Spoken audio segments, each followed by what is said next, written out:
Le texte parle d'un cœur d'enfant qui veut jouer et partager. Il nous invite à ouvrir notre cœur d'enfant pour retrouver une certaine insouciance, simplicité et naturel dans la vie. L'auteur explique que notre ego et notre besoin de comparaison et recherche de satisfaction rendent notre vie plus compliquée et nous font perdre cette joie de vivre naturelle.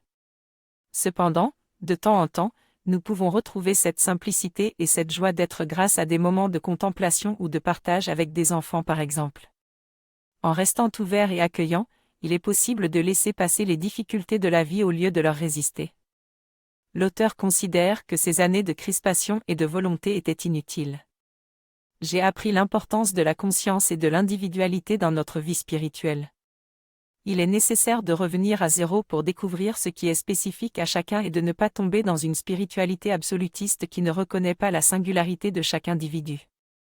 Je trouve cela fascinant de me laisser inspirer et guider par quelque chose de plus grand moi afin de trouver l'équilibre dans ma vie. Je comprends également que chercher constamment l'éveil peut être contre-productif et que parfois, il suffit de vivre simplement et de laisser les choses se dérouler naturellement. Je viens d'entrer dans un état de vide, comme si j'étais un être vivant qui emprunte simplement le mariage de la parole, sans vraiment y mettre de sens. Je pourrais dire « j'aime » ou « je vais me reposer », sans que cela ait une grande importance. Je regarde les marchés, je m'en occupe, sans que cela ne demande une grande science.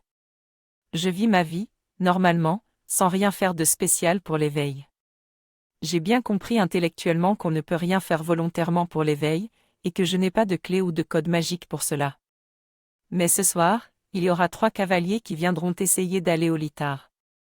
En somme, pour l'instant, ma vie est celle d'un nomade.